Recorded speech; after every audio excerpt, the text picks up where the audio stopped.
Hi నమస్తే welcome to మన TV. మనం గత కొద్ది రోజులుగా అయితే అమెరికా నుంచి అయితే ఇండియాకి వలస వస్తున్న మన భారతీయులను అయితే చూసాం. వాళ్ళని చూస్తే హృదయ విదారకంగా ఉంది. ఎందుకంటే ఒక ఖైదీలను కట్టేసినట్టు చేతులకు గొలుసులు, నడానికి గొలుసులతో వాళ్ళని ఏదో ఒక జంతువులను తీసుకొచ్చినట్లుగా అయితే అమెరికా నుంచి ఇండియా తీసుకురావడం జరిగింది. ఇది చాలా బాధాకరం. అయితే ఎవరైతే పొరుగు దేశానికి దొంగదారు ఎవరైతే వెళ్ళారో వారు ఎదురుగుండా కనబడే ఆ ఇతర దేశస్తుల శత్రువుల కన్నా సొంత దేశంలో ఉన్న శత్రువులను అయితే మనం ప్రధానంగా గుర్తించాలి. ఎవరైతే పంజాబ్ రాష్ట్రంలో ఏజెంట్లు ఎవరైతే ఉన్నారో సుమారు 10,000 కోట్ల రూపాయలు అయితే ఏజెంట్ల జోబుల్లోకి వెళ్ళిందని అయితే వార్తలు వినిపిస్తున్నాయి. ఎవరైతే తన స్వలాభం కోసం ఇతరులను పేదరికంలో ఉన్నవారిని, మధ్యతరగతిలో ఉన్నవారిని ప్రలోభపెట్టి అమెరికాలో నీకు చదువు లేకపోయినా పర్వాలేదు, అమెరికా నేను తీసుకువెళ్తాను, నేను అక్కడ ఏదో వ్యవసాయ పనుల్లో పెడతాను అంటూ కూడా దొంగదారంతా కూడా తీసుకెళ్ళడం జరుగుతుంది. కనీసం విద్యార్హతలు కానీ వాటికి సంబంధించిన ఏదైతే నియమాలు ఉంటాయో అమెరికా దేశానికి వెళ్ళడానికి నియమాలు కూడా కనీసం అక్కర్లేదు, నేను తీసుకువెళ్తాను అంటూ కొంతమంది ఏజెంట్లు అయితే నమ్మబలుగుతున్నారు. నమ్మబలికి అమాయకమైన యువతనైతే తీసుకువెళ్ళి బలి చేస్తున్నారనేది చెప్పాలి. ప్రధానంగా మనం గమనిస్తే ఈ ఫ్లైట్ ఏదైతే ఉందో C-17లో గత కొద్ది రోజులుగా వారందరూ కూడా తీసుకురావడం జరిగింది. C-17లో ఏదైతే అమెరికా నుంచి అమృత్సర్, పంజాబ్ రాష్ట్రానికి చెందిన అమృత్సర్కి అయితే C-17లో గొలుసులు కట్టేసి ఏదో జంతువులను తీసుకొచ్చినట్లుగా తీసుకురావడం జరిగింది. ఇందులో కొంతమంది సుమారు 104 మంది అయితే పంజాబ్ రాష్ట్రానికి చెందిన వారు అయితే తెలుస్తుంది. అయితే పంజాబ్ రాష్ట్రంలో ఎవరైతే హర్విందర్ సింగ్ ఉన్నారో అతను ఏ రకంగా అమెరికాకు వెళ్ళాడు, ఏ రకంగా ఏజెంట్లు అతన్ని మోసం చేశాడో క్లియర్ కట్గా చెప్పడం జరిగింది. అమెరికాకు వెళ్ళాలన్న కళ ఏదైతే ఉందో పేదరికం నుంచి బయటపడాలి, తొందరగా అక్కడికి సంపాదనకు వెళ్తే కనుక తొందరగా అప్పులన్నీ తీరిపోతాయి, తమ ఇళ్లల్లో ఉన్న వారికి ఆడపిల్లలకు కానీ వాళ్ళకి కానీ పెళ్ళిళ్ళు చేయొచ్చు అంటూ కూడా ఎన్నో ఆశలతో మధ్యతరగతి దిగువ తరగతి వ్యక్తులైతే కనుక అమెరికా వెళ్తున్న పరిస్థితి అయితే ఉంది. ఏదో రకంగా ఏజెంట్లు అయితే మాయమాటలు చెప్తున్నారు. అమెరికాకు నీకు కనీసం విద్యార్హత లేకపోయినా సరే, 10th క్లాస్ చదివినా సరే నేను అమెరికాలో పెడతాను, వ్యవసాయ కూలీగా పనిచేస్తావు అంటూ కూడా నమ్మబలికి అమాయక యువతనైతే బలికొంటున్నారు. అయితే ఎవరైతే హర్విందర్ సింగ్ మనకి చెప్పడం జరిగింది, క్లియర్గా ఏ రకంగా వెళ్తారంటూ కూడా చెప్పడం జరిగింది. ప్రధానంగా ఏజెంట్లు ఒక్కొక్క వ్యక్తి దగ్గర నుంచి సుమారు 50 లక్షలు అయితే వసూలు చేస్తారు. అయితే 8,000 మంది కేవలం పంజాబ్ రాష్ట్రానికి చెందిన వారుగా ఉన్నారు.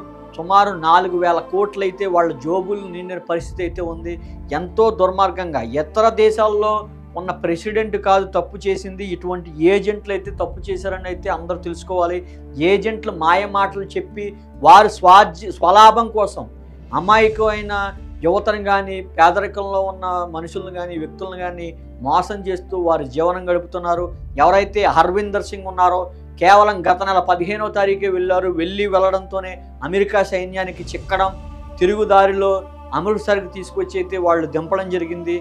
ఇదంతా కూడా 50 లక్షల రూపాయలు అజాబజా లేదు. ఆ ఏజెంట్లు ఎవరైతే ఉన్నారో వారందరూ కూడా పరారైన పరిస్థితి అయితే ఉంది. అయితే మనం ప్రధానంగా ఈ ఘటనలో అయితే మనం ప్రధానంగా గమనించాలి, ఏజెంట్ల చేతుల్లో ఖచ్చితంగా మోసపోకూడదు, సక్రమైన మార్గంలో వెళ్ళాలి. అమెరికాకు కాకపోతే మనకి ఏది వీలుంటే ఆ దేశానికి వెళ్ళే ప్రయత్నం చేయాలి తప్ప అందరూ అమెరికాలో ఉన్నారు, అమెరికాలో సంపాదిస్తున్నారు, ఏ రకంగా అయినా సరే దొంగదారులు అయినా సరే అమెరికాకి వెళ్ళిపోయి సంపాదన చేయాలి అనే ప్రధానంగా అయితే ఆ ఆలోచనలు అయితే ప్రతి ఒక్కరూ మానుకోవాలని అయితే ఖచ్చితంగా చెప్పొచ్చు. ఎందుకంటే ఒక హర్విందర్ సింగే కాదు, ఇలాగా కొంతమంది యువత ఈ రకంగా దొంగదారులో వెళ్ళైతే వారి జీవితాలు ప్రస్తుతం ఏం చేయాలో తెలియని పరిస్థితి అయితే అయిపోయింది. అక్కడ ఉండే కుటుంబ సభ్యులైతే తీవ్ర శోకం సముద్రంలో మునిగిపోయిన పరిస్థితి అయితే ఉంది. ఎందుకంటే తన కొడుకు అమెరికా వెళ్తాడు, అమెరికా వెళ్ళిన తర్వాత కూతురు పెళ్లి చేస్తాడు, ఇల్లు కడతాడు అంటూ ఎన్నో ఆశలతో ఉన్న పొలాలని, ఇళ్ళని అమ్మి తాకట్లు పెట్టి అమెరికాకి దొంగదారిని పంపించడం, ఈ రకంగా సైన్యానికి చిక్కి తిరుగు రావడం అయితే వారి కుటుంబానికి అయితే బాధను మిగులుస్తుందని చెప్పాలి. మనం గమనించుకుంటే హర్విందర్ సింగ్ ఎవరైతే ఉన్నారో ఆయన ప్రధానంగా అమెరికాకు ఏ రకంగా వెళ్ళాడనేది క్లియర్ కట్గా చెప్పారు. ఎందుకంటే ఏజెంట్లు చేసే పనులు అయితే ప్రధానంగా ఎవరికీ తెలియవు, ఈ రకంగా మరొకరు మోసపోకూడదని అయితే నేను క్లారిటీగా చెప్పడం జరుగుతుంది. అయితే ఏదైతే దుబాయ్ కానీ ఇటలీ కానీ అయితే ఈ ఏజెంట్లు అయితే ప్రధానంగా ఎంచుకుంటారు. దుబాయ్ అయితే వర్కింగ్ వీసా మీద అయితే దుబాయ్, అదేవిధంగా ఇటలీ ప్రాంతాలకైతే తీసుకువెళ్తారు. అనంతరం వర్క్ పర్మిట్ అయిపోయిన తర్వాత టూరిజం వీసాపై అయితే కనుక ఏదైతే ఐరోపా దేశాలు ఉంటాయో ఐరోపా దేశాలైనటువంటి వనామా దేశానికి అయితే తీసుకెళ్తారు. కొలంబియా నుంచి వనామా తీసుకెళ్తారు. వనామా వెళ్ళే మార్గ మధ్యమంలో అయితే కనుక చాలా దట్టమైన అడవులు, క్రూరమృగాలు, జంతువులు అయితే ఉంటాయి. కేవలం గాడిదల దారి అంటారు, మనకు తెలిసి ఉంది. అడవి మార్గాల్లో కేవలం ఒక మనిషి మాత్రమే వెళ్ళే దారులు అయితే ఉంటూ ఉంటాయి. అడవి మధ్యలో ఆ రకంగా అయితే సుమారు 100 కిలోమీటర్లు అయితే నడిపించే పరిస్థితి అయితే ఉంటుంది. అలాగా 100 కిలోమీటర్లు నడిచి వెళ్ళి కేవలం ఒక రొట్టి 2 బిస్కెట్లతో రోజంతా కూడా ప్రయాణం చేస్తూనే ఉంటారు. ఈ మధ్యలో వన్యమృగాలు, అదేవిధంగా పాములు, రకరకాల జంతువులు, క్రూరమృగాలు అన్నిటిని కూడా తప్పించుకుని కష్టమైన దారిలో సుమారు 15 రోజులైతే ప్రయాణం చేశామంటూ కూడా చెప్పడం జరిగింది. అయితే 15 రోజులు ప్రయాణం చేసిన తర్వాత కూడా ఏదైతే వనామా నుంచి మెక్సికో చేరడానికి 45 కిలోమీటర్లు అయితే చిత్తడి నేలలో చాలా దట్టమైన అది కూడా అడవి ప్రాంతం, కొండ ప్రాంతంగా అయితే చెప్పుకోవచ్చు. ఆ కొండ ప్రాంతాల్లో సుమారు 45 కిలోమీటర్లు కూడా ప్రయాణం చేసిన తర్వాత మాత్రమే మెక్సికో అదేవిధంగా అమెరికా సరిహద్దు ప్రాంతాలకైతే చేరుకోగలం. మెక్సికో అమెరికా సరిహద్దు ప్రాంతాల్లో చేరుకున్న తరువాత అక్కడ ఆ ప్రాంతాల్లో అయితే ఈ డ్రగ్ మాఫియా అయితే ముఠాలైతే ఎక్కువగా విచ్చలవిడిగా తిరుగుతూ ఉంటారు. ఎవరైతే ఇలాగ వలస పక్షులు ఎవరైతే వలసగా వస్తూ ఉంటారో ప్రధానంగా అయితే ఈ వలసదారులందరూ కూడా ప్రధానంగా భారతదేశం, పాకిస్తాన్, అదేవిధంగా బంగ్లాదేశ్కు సంబంధించిన వారు ఉంటారు. అదేవిధంగా వెనాజిలియస్, అదేవిధంగా కొన్ని ప్రాంతాలు అయితే కొన్ని దేశాలు అయితే ఉన్నాయి. ఆ దేశాల నుంచి కూడా అది తక్కువ మంది వస్తూ ఉంటారు. ప్రధానంగా భారత్, పాకిస్తాన్, బంగ్లాదేశ్ నుంచి ఎక్కువ మంది వలసదారులు వస్తూ ఉంటారని అయితే లెక్కలైతే తెలుపుతున్నాయి. అయితే ఈ క్రమంలో ఎవరైతే వస్తున్నారో వీళ్ళందరూ కూడా సుమారు 100 కిలోమీటర్లు దట్టమైన అడవిలో ప్రయాణం చేసిన తర్వాత మరలా 45 కిలోమీటర్ల కొండ ప్రాంతాల్లో ప్రయాణం చేసిన తర్వాత అమెరికా సరిహద్దు ప్రాంతానికి అయితే వెళ్తారు. అమెరికా సరిహద్దు ప్రాంతానికి వెళ్ళిన తరువాత కూడా డ్రగ్స్ మాఫియా, డ్రగ్స్ ముఠా బారిన పడే అవకాశం ఉంటుంది. అక్కడ కూడా వారిని కూడా తప్పించుకుంటే, ఎందుకంటే వారు ఖచ్చితంగా డబ్బు కానీ నగలు కానీ ఏది ఉంటే అది కనుక ఇవ్వకపోతే కనుక చంపడానికి కూడా వెనకాడని పరిస్థితుల్లో వారు ఉంటారని అయితే చెప్తున్నాడు హర్వీందర్ సింగ్. ఈ రకంగా వాళ్ళందరూ ఇంత వ్యయ ప్రయాసలు ఓడ్చి చాలా దూరం నడిచి ప్రయాణం చేసి 15 రోజుల పాటు కష్టపడి ప్రయాణం చేసిన తర్వాత ఇవన్నీ దాటిన తర్వాత డ్రగ్స్ ముఠాను కూడా దాటిన తర్వాత సైనికులకు చిక్కడం జరిగింది.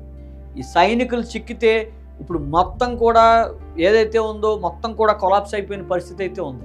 ఏదైతే వారు ఖర్చు పెట్టిన డబ్బు కానీ శ్రమ కానీ, మా దట్టమైన అడవుల్లో కొండ ప్రాంతాల్లో అయితే కొన్ని అస్థిపంజరాలు ఉన్నాయి. అక్కడ ఆ ప్రాంతాల్లో కనుక అనారోగ్యం వచ్చినా సరే వాళ్ళ దిక్కులేని పరిస్థితి, అక్కడే వదిలేసి వెళ్ళిపోతారు తప్ప ఆ ఏజెంట్లు అయితే ఎవరిని పట్టించుకోరు. ఎందుకంటే ఏజెంట్లు ఇక్కడి నుంచి పంపించే ఏజెంట్లు వేరేగా ఉంటారు, మరి ఆ అడవి ప్రాంతాల్లో ఉండే ఏజెంట్లు వేరేగా ఉంటారు. ఇదంతా పెద్ద మాఫియా ముఠాగా అయితే మనం చెప్పుకోవచ్చు.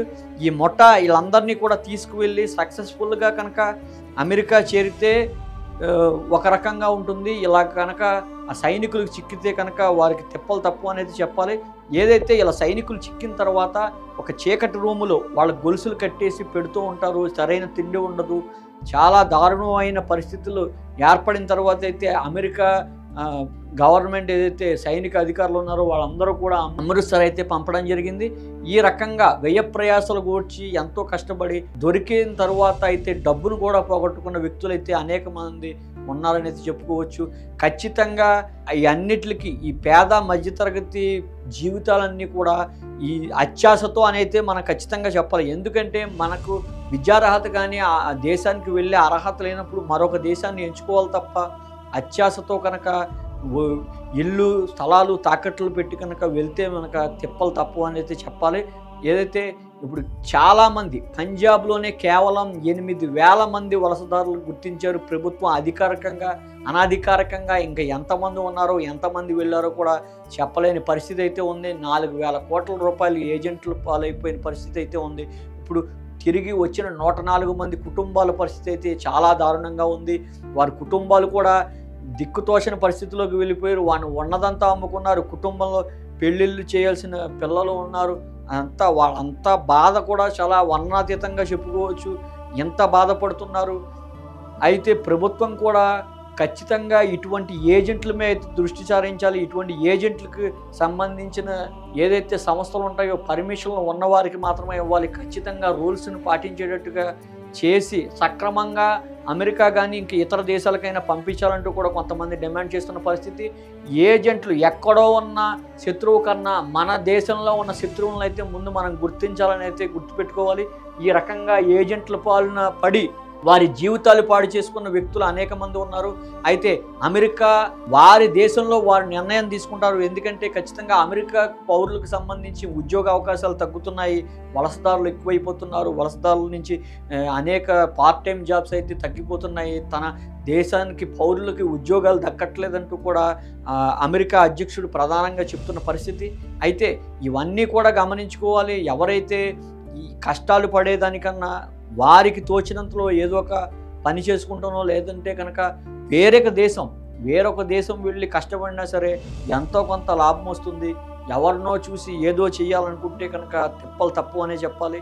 అయితే తస్మాత్ జాగ్రత్త. ఈ ఏజెంట్ల నుంచి కూడా ఇలాంటి ఏజెంట్లు బారిన పడైతే అప్పుల పాలయ్యి కుటుంబాలు నాశనం అవ్వకుండా ఉండాలంటే ప్రజలందరూ కూడా అప్రమత్తంగా ఉండాలి.